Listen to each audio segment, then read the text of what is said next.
All right, so hey Rants, What's happening? how's it going? Yeah, great. Can't complain. As you Good, know, good. Do you want to tell us where you are right now? I'm in Dubai. That's where I am. You know what I'm Lucky saying? guy in I'm not sunny gonna lie. Dubai, and I'm sitting here in London. Sunny London, but it's still not Dubai. Yeah, it's not 42 degrees at night for sure. You know what I Definitely mean? not, definitely not. But anyway, thank you for speaking with me today.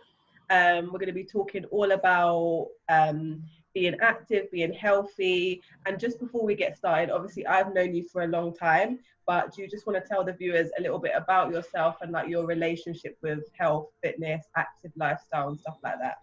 Well, now I'm pretty much known for being like a social media personality slash influencer slash YouTuber, whatever they want to call me. But previous to that, I was a full-time personal trainer. So, and before that, I used to play football professionally. So I've always had an active lifestyle. Did martial arts, still do martial arts. I've always just been an active person, probably from the age of about 5 years old, or maybe even Yeah. younger than that. So I don't know any different. Yeah, and I think that's something we've obviously got in common, which is why over the years we talk so much about movement training and things like that. And last year you had quite a big experience with boxing, Yeah, so I you're had a still fight. active. Yeah, Yeah, hopefully I'll get another one once this pandemic settles down a little bit and people are allowed to get back into spectator situations. But yeah, yeah, I'm looking forward to the exactly. next one. Nice. So, obviously, at the minute, while we're recording, we're still in somewhat of a lockdown. The pandemic is still going on. Things are easing. Here in the UK, gyms are open. In different places in the world, they are, they aren't. Some people are training outside, some people are training from home. Yep. But what I've found during the pandemic is it's been a time of like real reflection for people, and a lot of people are starting to think about how they're living and what they want to do differently. And a lot Yep. of the clients that I've had have wanted to get started with an active lifestyle, which can be quite daunting if it's something that you're starting from the first time, like starting from scratch. So just Yep. sort of from your professional background and your personal background, like what do you think some of the barriers are to people getting started with active lifestyle? There's multiple barriers. I think, for instance, if you don't have any experience in exercise, and I think I find it with a lot of perhaps female clients that I've had in the past, a lot of Mm, them because they weren't active at school, they shied away from PE. These kind of things weren't really promoted as a thing for women to do at school. So yeah. a lot of the time they don't have a positive relationship with exercise from young, and then they Mm, get to a certain age where they're like, you know what, I'm getting to this point now. I'm eating and it's sticking. Do you know what I mean? And yeah. then they want to get active, but they don't know where to start. And then the Yeah. natural place they gravitate is I'll go for a run because I'll just buy a pair of trainers and run. I don't need anyone to teach me how to run. But people don't realize that running, there's a reason why professional runners have coaches. Like you don't Mm, just run. Like running is actually a sport. You can't yeah. just put on a pair of trainers and the wrong pair of trainers most of the time, go Mm, out running on concrete and don't expect repercussions, which tends to come to injuries, postural problems, etc., etc. Like I think the barrier is lack of experience, education, and sometimes it can be financial. Not so yeah. much now because we have budget gyms, but maybe Yeah. going back 10 years ago, if you weren't willing to pay £50 a month, you couldn't get a gym membership. Yeah, it's true. And I even think what you said about like, especially for women, like the association from childhood and even like the word exercise, like it's very gendered. We use the word exercise for females and we use the word sports for males on a whole as society. And then exercise has all these negative connotations like a punishment, something you have to do. Whereas sports is like fun, energizing, like team, camaraderie, banter. So I think, yeah, it's definitely got those associations. But if people were kind of struggling with those barriers, what do you think could be some things that people could use to like spark themselves into that initial step? You have to find something enjoyable, Mm, and also, if in doubt, like if you're worried, train with friends. I yeah. mean, that's what I see a lot of beginners. If I find people that aren't really comfortable, have a Mm, training buddy, train with a friend. Like I've done group personal training sessions before with women that weren't comfortable. Both of them very low experience, and they're just having fun, they bounce off each other, and the most sustainable exercise is always going to be something you enjoy in it. So I always tell people, when people come into the gym and they say, oh, so and so's told me to do this, but I don't like this, don't do it then, because you're going to do it for a week, and then by week 3 you're not going to want to do it anymore. The best exercise is the most sustainable exercise. So whatever you enjoy, whether it's dancing, whether it's walking, because even like long distance walking is exercise. People underestimate like how important it is just to walk places. So I just think anything sustainable is going to overlap with enjoyment, and that's why sport does so well, especially with young men, in keeping us fit. Like even up to 60, 70-year-olds, you got veteran football teams, guys are still out playing football, but you won't see them in the gym. Yeah, exactly. It's that piece of understanding that it's general movement as opposed to exercise. And I think the point that you made about walking as well is so important, because these days, because we can be quite rigid in what we think of as exercise, we don't realize that, you know, going out for long walks every day, for some people, it's going to be, well, for many people, it's going to be way more effective than a random gym class twice a week and then sitting down for the majority of the times. It's about getting started with more movement in your days, in your week as well. Yeah. Absolutely. And people underestimate how little they actually walk. Like when people started putting on Fitbits and tracking their steps, people started to realize that actually they don't do very much walking. And it's funny because with lockdown, I'm someone that walks everywhere. And I noticed straight away in my body, I didn't need as much food anymore because I was just in the house. Like just little things like walking and taking that away. Like I've probably got maybe 400-500 calories that I would have burnt in a day that I'm no longer burning. So it's a whole meal. Yeah, it's true, it's true. And definitely what you said about making it sustainable and finding something you enjoy. And I think sometimes people think, where would I even start? Like, how would I even know? And I always tell clients to go back to childhood and think of the things that you enjoyed there. If you love dance, try Zumba. If you loved football, find a five-a-side. Like whatever you loved as a child, chances are it's going to spark you as an adult. So I always think that's a good place to start. Absolutely. Exercise is it's meant to be fun. I think there's a connotation with exercise that literally you just go to the gym because you have to do it, but you're not meant to enjoy it. Like it's not meant to be fun while you do it. No, it is meant to be fun while you do it. Like if it's not fun while you do it, you're not doing the right thing. That's always exactly. I never feel like I'm punishing myself in the gym. Like I don't do anything that I don't enjoy. Yeah, 100%. And once people have got started and got going, there's always that, you know, excitement, the initial buzz into it. And then often it drops off. I mean, both of us obviously has worked in the health and wellbeing industry for a long time. We always see those January, February months where the gym's packed out. And then after that, you know, it goes downhill. So how can people maintain their exercise? Maintenance is, again, you have to set yourself realistic goals as well. The biggest drop off between January and February is simply because these people jump the 1st of January off their heads 5 days a week. I'm going to train for 2 hours. I'm going to do half an hour on the cross trainer, half an hour on the bike. You're in the gym for an hour and a half. Like it's not sustainable. Like elite athletes that only wake up, train and go to sleep, like probably train the same number of hours as these people, and they're training 5 days a week, Monday to Friday, with a very stressful job mentally as well. Some people have physical jobs as well. Like it's not sustainable. Like set yourself realistic targets. For me, like even me at my fitness level, I don't train more than 4 times a week because I simply know that I do not need to. Like your body, recovery for your body and also for your mind is way more important than just smashing yourself to bits, because even when you train, you only reap the benefits of training through recovery. Exactly. And just for anyone who doesn't understand, what exactly does recovery mean in a training context?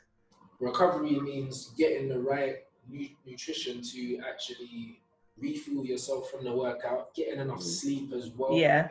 And the thing is, especially if you're lifting heavy weights, there's a lot of stress on like your central nervous system as well. And if you've got a stressful job on top of that, the amount of stress that builds up in your body is nuts. And a lot of people find that they get to a point where they're lifting really heavy weights, they're not getting enough sleep, they've got a stressful job, and it's terrible for your mental health. It's actually terrible.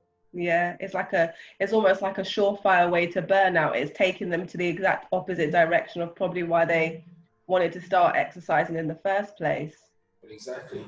I would agree with you there that like moderation is always key. And even, for example, scheduling in advance. Like, so if someone knows in their diary, hey, I'm training Monday, Wednesday, Friday, those are my days, unless something else pops up. It takes the mental process out of it. I don't have to think about it. I don't have to schedule.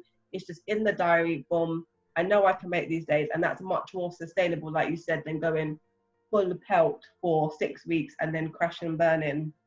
Yeah, absolutely. It's all about sustainability, and that's what I mean. Like nobody's gonna be able to really train 5 days a week at a good intensity, like continually. Like nobody does that. Nobody. Like even athletes, when they retire, they don't continue to train the way they were training because it's hard. Exactly. You know what I mean? So if you're not getting paid to train, and if you're only training for health and well-being, it's not healthy to train every day and not have enough sleep and not get enough food. It's not healthy. No. And that's another thing with food as well, because I think sometimes there's this belief that exercising is synonymous with dieting, which, you know, I'm anti-diet culture. I believe that we should work on just sustainable, healthy eating, 80-20 rule, you know, 80% eating, you know, lean, unprocessed, whole grain food, and the other 20%, you know, YOLO, live your best life. What experience have you had with clients in terms of maybe like misconceptions around diet and exercise? It's the healthy eating thing that does me, because it's like you can eat as healthy as you want. If you eat too much food, you're eating too much food. Like, it doesn't matter what you eat. Like food is actually fuel, and I think the relationship with food. Some people have a relationship with food where they see food as a gift or a reward for something. Do you know what I mean? As opposed to looking at food for nourishment, for health, as medicine. Do you know what I mean? For hydration. People aren't looking at food for that. You know, like all calories are not created equal. So sometimes people think that they're being healthy, saying, "Oh, I don't eat meat, I'm vegan," but then they're filling their diets full of fried food, like chips and Oreos. Like it makes no sense, you know. So it's kind of like you should always think about your health when you're consuming foods. Like I think first and foremost, that's what I think about. I think that's important. So it's like looking at food holistically, and definitely, like we said, looking at food as a reward, but also some people, we get into this culture of certain foods being seen as good or bad. And when it gets into that mindset, it gets very murky and very messy. Whereas when we look at it holistically, we understand that kind of food is food, like you said, it's fuel. There's some food that's going to fuel us and energize us and give our body a goodness and be life affirming, and there's some foods that aren't. But once we understand the balance, we can learn to work with it a little bit better. So I always encourage people to look a little bit deeper into like nutrition or work with a dietitian alongside their coach or PT for sure. Yeah, absolutely. And you just have to look at food in general as exactly what it's meant to be. Like I think there's a lot of negative, and also there's a lot of negative associations with food. Like a lot of people eat food when they're bored, when they're hungry, like when they're sad. Do you know what I mean? I think the association with food as well, like it depends on the person, but some people are comfort eaters, for instance. And it's like a lot of the people I've noticed that have a problem um, with controlling their weight. It's either comfort eating or also it's empty calories, like fizzy drinks or alcohol. It's calories they're putting into their body that they don't realize they're actually putting in. So I think that a lot of people do not have the awareness. Like when you speak to them, a lot of people say, I'm training really hard, I'm eating really well, but I can't lose weight. I don't know why. But there's a lot of empty calories that they're putting into their body that they don't even account for. So I think just general education when it comes to food, like it's not there, like in the general public. Yeah, and that's why I think going against the mold of dieting, but just understanding, like you said, education and awareness is definitely the key to go alongside like a movement and training routine for sure. just to go back to something you mentioned earlier, was when you were talking about how different types of training can affect the body and impact it negatively on our mental health. So at the moment, I mean, high intensity HIIT training, ultra marathons, you know, basically train till you die modalities are very, very popular.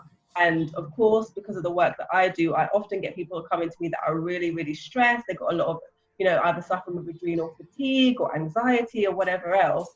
And they want to exercise and move, of course, but it's very important to choose the right type of training program and even exercise to do. What are your thoughts on sort of the relationship between mental health, stress, and exercise? You know, it's funny because everyone's this hit fad has been going for ages, Mm, and I'm the kind of person as I've gotten older, I've never been so far away from it. Like, I don't agree with it at all. Like for the average human being, you don't need it. Like you absolutely don't need it. They've kind of boxed it as a thing where it's like limited amount of time, train really hard, and you don't need as much time. But the thing is, if somebody's trained at a really high intensity, mentally it takes it out of you, man. mm, Like, do you know what I mean? If you've done like proper high intensity training, if you do it one day, the next day you're still not ready. You're not mm. ready. Mentally, it's hard to mentally get yourself in a place to absolutely smash your body to bits unless you're getting paid. Unless you're like an elite athlete and you have to do it. And even then, their training is periodized. They don't train at high intensity all the time. Mm, So as a person, if you're trying to do 4 or 5 high intensity workouts a week, you're going to fry your central nervous system, yeah. and it's not sustainable. It's not Mm, sustainable. Sustainability, you should always, honestly, I train about 70 to 75% of my max now, all the time. mm, But it means I never get too sore. I can train every single day if I wanted to because I never really push myself too hard. But I train at a high enough intensity, I burn enough calories, I still get a good endorphin release. I don't get injured because when you're training at super high intensity, there's a very high risk of injury when you get tired as well. yeah, for Do you sure. know what I'm saying? And guess what? When you're injured, you can't train. Yeah, So what's with all this sustainability? There's nothing sustainable about being injured. There's nothing yeah, sustainable about being too mentally fatigued that you can't even psych yourself up to train.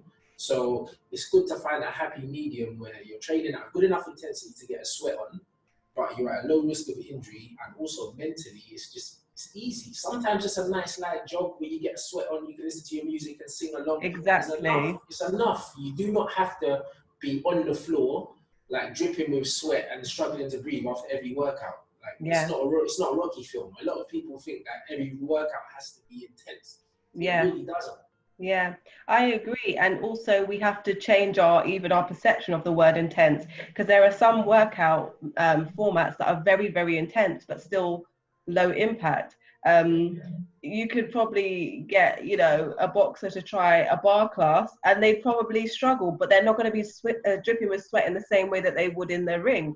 So I think Yeah. we have to be aware of these things, because sometimes I'll get clients come to me that, like, you know, they're exhausted, they've rushed from work, they're on the way to pick up the kids, and they go and do a HIIT class, or they go and do like a box fit class, and they're already stressed, their levels are rising, and then they elevate even more, they're adrenalized, they can't sleep that night, they're jittery, and it's like, okay, let's take a step back and let's head back to things that can support us. So if I had someone who was really, really highly stressed or anxious, I would always say, start from the basics, you know, start from yoga, start from Pilates, Yeah. walking, swimming, cycling. And then once you've got your nervous system in a place of balance and calm, then you can start to add in. Absolutely, and that's what I Yeah. find. And even like with yoga, like the intensity of that, like people say it's low. It's not low intensity. It's Yeah, low we have to intensity. choose the type Yeah, of it's yoga. It's low intensity if you're good in it. Yes, Like, that's very true. like That's when very you're a true. beginner, there's nothing low intensity about holding those things. Like Yeah, I remember when I was doing it. if it's a high energy yoga class, but luckily there's, you know, more gentle hatha and restorative classes as well. But even I had this example when last year I got really poorly, had to stop doing all high intensity exercise, and I remember calling you and saying, man, Rants, I can't do what I used to. I can't be lifting, I can't be training at this time. All I can really do is my yoga practice, which for me is, you know, is what I'm comfortable with. And you said you have to do what you're comfortable with. And it took me about 8 or 9 months before I could return to more higher intensity forms of exercise with recovery. And, you know, I had to do that. And now I'm in a stronger place than if I'd have pushed through my illness to keep going with that high intensity. You just really have to listen to your body and your mind. Absolutely. And that's what it comes back to sustainability. Yeah, You could have pushed exactly. yourself then, and then what? You could have probably set yourself back, and then maybe you wouldn't be training at the level you're training now. So again, Exactly. it's all about sustainability, man. Like at the end of the day, you're training for yourself, not Yeah, anyone else. So exactly. a lot of people, there's this fad now where every time I train, I have to post how far I ran, how fast I ran, and that. Yeah. For what are you training for? Like Yeah. you're training for life. You know what I mean? So Yeah. you just need to look after yourself. It doesn't matter how Yeah. quick you ran it. You're not an athlete. Like nobody really cares. Do you know what I Yeah. mean? Like nobody cares. It's just about getting from A to B. Do you feel good? Yes. Are you injured? No. Can you train again tomorrow if you want to? Yes. So it's sustainable. That's all that really Exactly. matters. The only person you're really competing with is yourself. Yeah. Well, I think we've really touched on a lot of good points here, and I think people that are ready to start getting into exercise, or even people who've been exercising for a while, would have gained a lot of value from like your tips that you shared from your time in the industry. But if you had one little nugget that you wanted to leave people with, what would it be? Just sustainability. It's all about enjoyment. Yeah. It's all about enjoyment, you know? Like there's this myth that gym's meant to be hard, it's meant to be painful, it's meant to be a struggle, and you're meant to hate it. You're not. There's Yeah. a very weird correlation with exercise and punishment. Like you said, exercise is not supposed to be punishment. No. Like if you don't enjoy it, just don't do it. It's I that think simple. you're right. We have these beautiful bodies for a reason, so we have to make use of them in an enjoyable way. Yeah. Absolutely. Okay. Well, thanks so much for talking with me today. Yeah, no It's been a problem. pleasure. Where can people find you? Just Rants and Bants on Twitter, Instagram, YouTube, Facebook, every platform. I've Rants and bants literally on everything. I've saturated the market. Nice. All right. Well, thanks again, and hopefully I'll be able to have you on here again soon. No problem. All right. Take it easy. Just